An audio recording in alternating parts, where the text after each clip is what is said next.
Audiobooks for Everyone presents Black Beauty, The Autobiography of a Horse, by Anna Sewell. Part 4. Chapter 46. Jakes and the Lady.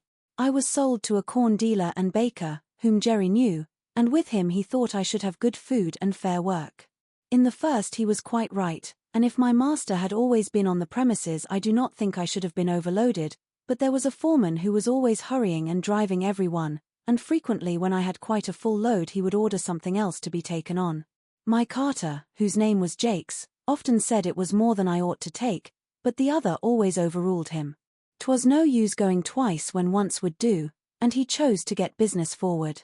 Jakes, like the other carters, always had the check rein up, which prevented me from drawing easily, and by the time I had been there 3 or 4 months I found the work telling very much on my strength. One day I was loaded more than usual, and part of the road was a steep uphill. I used all my strength, but I could not get on, and was obliged continually to stop. This did not please my driver, and he laid his whip on badly. "Get on, you lazy fellow," he said, "or I'll make you." Again I started the heavy load, and struggled on a few yards, again the whip came down, and again I struggled forward. The pain of that great cart whip was sharp, but my mind was hurt quite as much as my poor sides. To be punished and abused when I was doing my very best was so hard it took the heart out of me. A third time he was flogging me cruelly, when a lady stepped quickly up to him, and said in a sweet, earnest voice, "Oh, pray do not whip your good horse any more. I am sure he is doing all he can, and the road is very steep. I am sure he is doing his best. If doing his best won't get this load up he must do something more than his best. That's all I know," said Jakes. "But is it not a heavy load?" she said. Yes, too heavy," he said, "but that's not my fault. The foreman came just as we were starting, and would have 300 weight more put on to save him trouble, and I must get on with it as well as I can." He was raising the whip again, when the lady said, "Pray, stop, I think I can help you if you will let me." The man laughed. "You see," she said, "you do not give him a fair chance. He cannot use all his power with his head held back as it is with that check rein. If you would take it off I am sure he would do better. Do try it," she said persuasively. "I should be very glad if you would." Well, said Jakes, with a short laugh, "anything to please a lady, of course. How far would you wish it down, Quite down. Give him his head altogether." The rein was taken off, and in a moment I put my head down to my very knees. What a comfort it was! Then I tossed it up and down several times to get the aching stiffness out of my neck. "Poor fellow. That is what you wanted," said she, patting and stroking me with her gentle hand, "and now if you will speak kindly to him and lead him on I believe he will be able to do better." Jakes took the rein. "Come on, Blackie." I put down my head, and threw my whole weight against the collar. I spared no strength. The load moved on, and I pulled it steadily up the hill, and then stopped to take breath. The lady had walked along the footpath, and now came across into the road.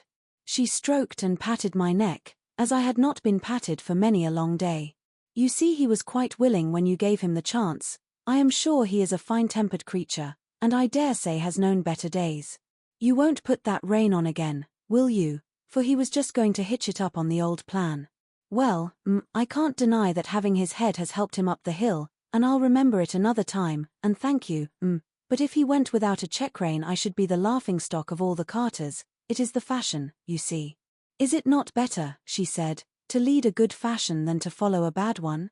A great many gentlemen do not use check reins now. Our carriage horses have not worn them for 15 years, and work with much less fatigue than those who have them. Besides," she added in a very serious voice, "we have no right to distress any of God's creatures without a very good reason.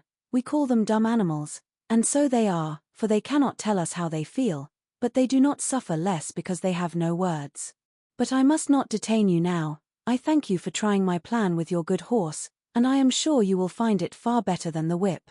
Good day," and with another soft pat on my neck she stepped lightly across the path, and I saw her no more. "That was a real lady, I'll be bound for it," said Jakes to himself. "She spoke just as polite as if I was a gentleman, and I'll try her plan, uphill, at any rate. And I must do him the justice to say that he let my rein out several holes, and going uphill after that, he always gave me my head, but the heavy loads went on.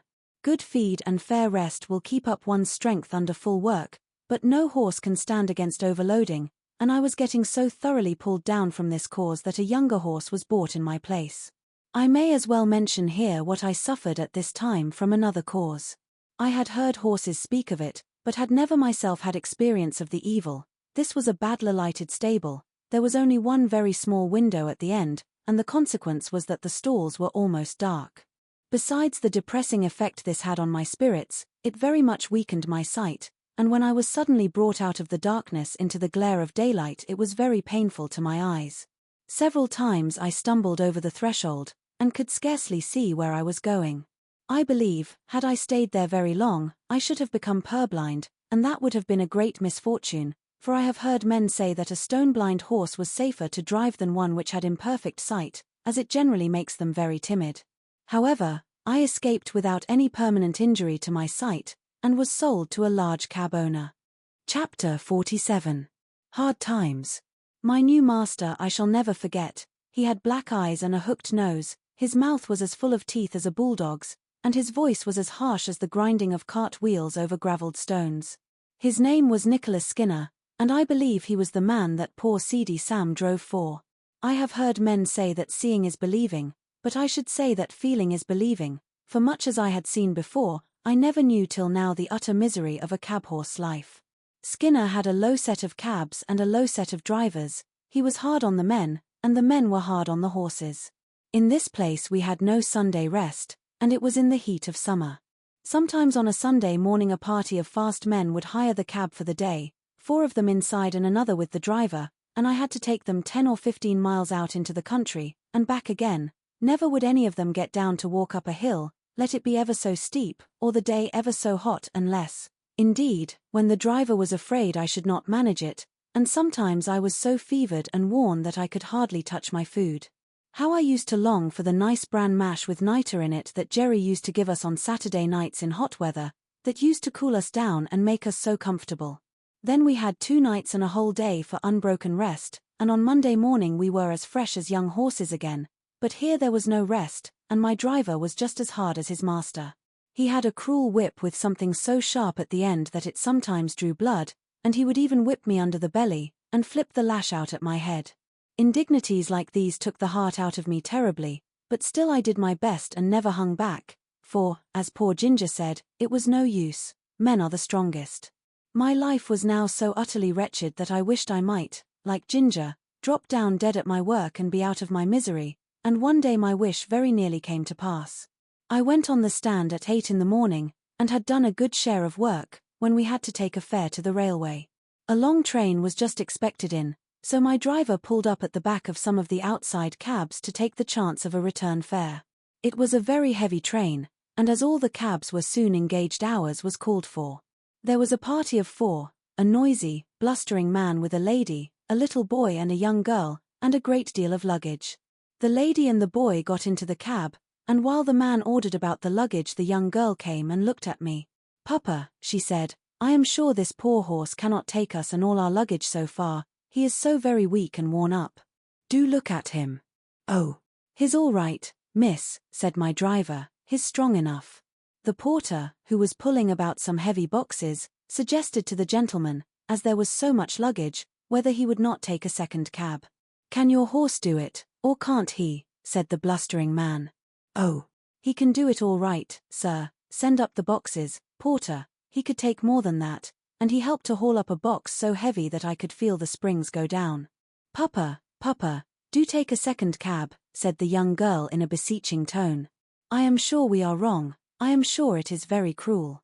"Nonsense, Grace, get in at once, and don't make all this fuss. A pretty thing it would be if a man of business had to examine every cab horse before he hired it. The man knows his own business, of course. There, get in and hold your tongue." My gentle friend had to obey, and box after box was dragged up and lodged on the top of the cab or settled by the side of the driver. At last all was ready, and with his usual jerk at the rein and slash of the whip he drove out of the station. The load was very heavy and I had had neither food nor rest since morning, but I did my best, as I always had done, in spite of cruelty and injustice. I got along fairly till we came to Ludgate Hill, but there the heavy load and my own exhaustion were too much. I was struggling to keep on, goaded by constant chucks of the rein and use of the whip, when in a single moment I cannot tell how my feet slipped from under me, and I fell heavily to the ground on my side. The suddenness and the force with which I fell seemed to beat all the breath out of my body. I lay perfectly still. Indeed, I had no power to move, and I thought now I was going to die. I heard a sort of confusion round me, loud, angry voices, and the getting down of the luggage, but it was all like a dream. I thought I heard that sweet, pitiful voice saying, "Oh, that poor horse. It is all our fault." Someone came and loosened the throat strap of my bridle, and undid the traces which kept the collar so tight upon me. Someone said, "He's dead, he'll never get up again." Then I could hear a policeman giving orders, but I did not even open my eyes. I could only draw a gasping breath now and then. Some cold water was thrown over my head, and some cordial was poured into my mouth, and something was covered over me. I cannot tell how long I lay there, but I found my life coming back, and a kind-voiced man was patting me and encouraging me to rise. After some more cordial had been given me, and after 1 or 2 attempts, I staggered to my feet, and was gently led to some stables which were close by. Here I was put into a well-littered stall, and some warm gruel was brought to me, which I drank thankfully. In the evening I was sufficiently recovered to be led back to Skinner's stables, where I think they did the best for me they could. In the morning Skinner came with a farrier to look at me. He examined me very closely and said, "This is a case of overwork more than disease, and if you could give him a run-off for 6 months he would be able to work again, but now there is not an ounce of strength left in him." "Then he must just go to the dogs," said Skinner. "I have no meadows to nurse sick horses in. He might get well or he might not. That sort of thing don't suit my business. My plan is to work 'em as long as they'll go, and then sell 'em for what they'll fetch, at the knackers or elsewhere." "If he was broken-winded," said the farrier, "you had better have him killed out of hand, but he is not. There is a sale of horses coming off in about 10 days. If you rest him and feed him up he may pick up, and you may get more than his skin is worth, at any rate." Upon this advice Skinner, rather unwillingly, I think, gave orders that I should be well fed and cared for, and the stableman, happily for me, carried out the orders with a much better will than his master had in giving them. 10 days of perfect rest, plenty of good oats, hay, bran mashes, with boiled linseed mixed in them, did more to get up my condition than anything else could have done. Those linseed mashes were delicious, and I began to think, after all, it might be better to live than go to the dogs. When the 12th day after the accident came, I was taken to the sale, a few miles out of London. I felt that any change from my present place must be an improvement, so I held up my head, and hoped for the best. Chapter 48. Farmer Thorogood and his grandson Willie. At this sale, of course I found myself in company with the old broken-down horses, some lame, some broken-winded, some old, and some that I am sure it would have been merciful to shoot. The buyers and sellers, too, many of them, looked not much better off than the poor beasts they were bargaining about. There were poor old men, trying to get a horse or a pony for a few pounds, that might drag about some little wood or coal cart. There were poor men trying to sell a worn-out beast for 2 or 3 pounds, rather than have the greater loss of killing him. Some of them looked as if poverty and hard times had hardened them all over, but there were others that I would have willingly used the last of my strength in serving, poor and shabby, but kind and human, with voices that I could trust. There was one tottering old man who took a great fancy to me, and I to him, but I was not strong enough. It was an anxious time. Coming from the better part of the fair, I noticed a man who looked like a gentleman farmer, with a young boy by his side. He had a broad back and round shoulders, a kind, ruddy face, and he wore a broad-brimmed hat. When he came up to me and my companions, he stood still and gave a pitiful look round upon us. I saw his eye rest on me. I had still a good manner and tail, which did something for my appearance. I pricked my ears and looked at him. "There's a horse, Willie, that has known better days." "Poor old fellow," said the boy. "Do you think, grandpapa, he was ever a carriage horse?" "Oh, yes. My boy," said the farmer, coming closer, "he might have been anything when he was young. Look at his nostrils and his ears, the shape of his neck and shoulder. There's a deal of breeding about that horse." He put out his hand and gave me a kind pat on the neck. I put out my nose in answer to his kindness. The boy stroked my face. "Poor old fellow. See, grandpapa, how well he understands kindness. Could not you buy him and make him young again as you did with Ladybird?" "My dear boy, I can't make all old horses young. Besides, Ladybird was not so very old, as she was run down and badly used. Well, grandpapa, I don't believe that this one is old. Look at his manner and tail. I wish you would look into his mouth, and then you could tell, though he is so very thin, his eyes are not sunk like some old horses. The old gentleman laughed. Bless the boy. He is as horsey as his old grandfather. But do look at his mouth, grandpapa, and ask the price. I am sure he would grow young in our meadows. The man who had brought me for sale now put in his word. The young gentleman's a real knowing one, sir. Now the fact is, this air horse is just pulled down with overwork in the cabs. He's not an old one, and I heard as how the veterinary should say, that a 6 months run off would set him right up, being as how his wind was not broken. I've had the tending of him these 10 days past, and a gratefuller, pleasanter animal I never met with, and 'twould be worth a gentleman's while to give a £5 note for him, and let him have a chance. I'll be bound he'd be worth £20 next spring. The old gentleman laughed, and the little boy looked up eagerly. Oh, grandpapa, did you not say the colt sold for £5 more than you expected? You would not be poorer if you did buy this one. The farmer slowly felt my legs, which were much swelled and strained, then he looked at my mouth. 13 or 14, I should say. Just trot him out, will you? I arched my poor thin neck, raised my tail a little, and threw out my legs as well as I could, for they were very stiff. What is the lowest you will take for him? Said the farmer as I came back. £5, sir, that was the lowest price my master set. 'Tis a speculation, said the old gentleman, shaking his head, but at the same time slowly drawing out his purse, quite a speculation. Have you any more business here? He said, counting the sovereigns into his hand. No, sir, I can take him for you to the inn, if you please. Do so, I am now going there. They walked forward, and I was led behind. The boy could hardly control his delight, and the old gentleman seemed to enjoy his pleasure. I had a good feed at the inn, and was then gently ridden home by a servant of my new master's, and turned into a large meadow with a shed in one corner of it. Mr. Thorogood, for that was the name of my benefactor, gave orders that I should have hay and oats every night and morning, and the run of the meadow during the day, and, you, Willie, said he, must take the oversight of him. I give him in charge to you. The boy was proud of his charge, and undertook it in all seriousness. There was not a day when he did not pay me a visit, sometimes picking me out from among the other horses, and giving me a bit of carrot, or something good, or sometimes standing by me while I ate my oats. He always came with kind words and caresses, and of course I grew very fond of him. He called me Old Crony, as I used to come to him in the field and follow him about. Sometimes he brought his grandfather, who always looked closely at my legs.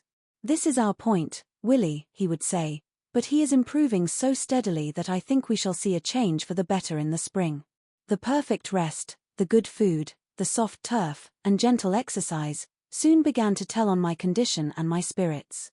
I had a good constitution from my mother, and I was never strained when I was young, so that I had a better chance than many horses who have been worked before they came to their full strength. During the winter my legs improved so much that I began to feel quite young again. The spring came round, and one day in March Mr. Thorogood determined that he would try me in the phaeton. I was well pleased, and he and Willie drove me a few miles. My legs were not stiff now, and I did the work with perfect ease. He's growing young, Willie, we must give him a little gentle work now, and by midsummer he will be as good as Ladybird. He has a beautiful mouth and good paces, they can't be better. Oh, grandpapa, how glad I am you bought him. So am I, my boy, but he has to thank you more than me. We must now be looking out for a quiet, genteel place for him, where he will be valued. Chapter 49. My last home. One day during this summer the groom cleaned and dressed me with such extraordinary care that I thought some new change must be at hand. He trimmed my fetlocks and legs, passed the tar-brush over my hoofs, and even parted my forelock. I think the harness had an extra polish. Willie seemed half anxious, half merry, as he got into the chaise with his grandfather. If the ladies take to him, said the old gentleman, they'll be suited and he'll be suited. We can but try. At the distance of a mile or two from the village we came to a pretty, low house, with a lawn and shrubbery at the front and a drive up to the door. Willie rang the bell, and asked if Miss Blomefield or Miss Ellen was at home. Yes, they were. So, while Willie stayed with me, Mr. Thorogood went into the house. In about 10 minutes he returned, followed by 3 ladies. One tall, pale lady, wrapped in a white shawl, leaned on a younger lady, with dark eyes and a merry face. The other, a very stately-looking person, was Miss Blomefield. They all came and looked at me and asked questions. The younger lady, that was Miss Ellen, took to me very much. She said she was sure she should like me, I had such a good face. The tall, pale lady said that she should always be nervous in riding behind a horse that had once been down, as I might come down again, and if I did she should never get over the fright. You see, ladies, said Mr. Thorogood, many first-rate horses have had their knees broken through the carelessness of their drivers without any fault of their own, and from what I see of this horse I should say that is his case, but of course I do not wish to influence you. If you incline you can have him on trial, and then your coachman will see what he thinks of him. You have always been such a good adviser to us about our horses, said the stately lady, that your recommendation would go a long way with me, and if my sister Lavinia sees no objection we will accept your offer of a trial, with thanks. It was then arranged that I should be sent for the next day. In the morning a smart-looking young man came for me. At first he looked pleased, but when he saw my knees he said in a disappointed voice, I didn't think, sir, you would have recommended my ladies a blemished horse like that.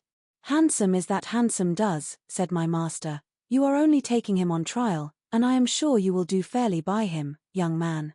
If he is not as safe as any horse you ever drove, send him back. I was led to my new home, placed in a comfortable stable, fed, and left to myself. The next day, when the groom was cleaning my face, he said, that is just like the star that Black Beauty had, he is much the same height, too. I wonder where he is now. A little further on he came to the place in my neck where I was bled and where a little knot was left in the skin.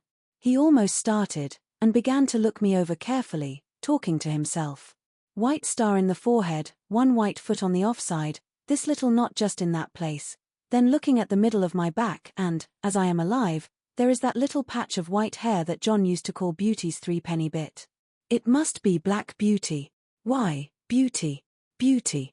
Do you know me, little Joe Green, that almost killed you? And he began patting and patting me as if he was quite overjoyed.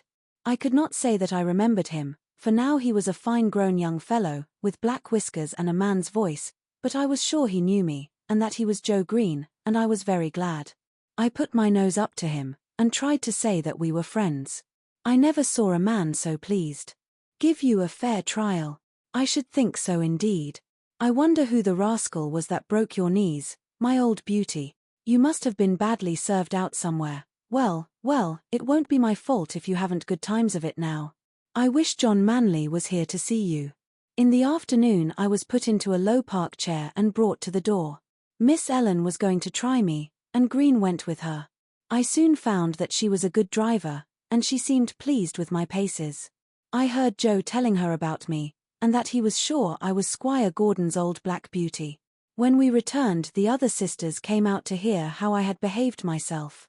She told them what she had just heard, and said, I shall certainly write to Mrs. Gordon, and tell her that her favourite horse has come to us. How pleased she will be. After this I was driven every day for a week or so, and as I appeared to be quite safe, Miss Lavinia at last ventured out in the small close carriage. After this it was quite decided to keep me and call me by my old name of Black Beauty. I have now lived in this happy place a whole year.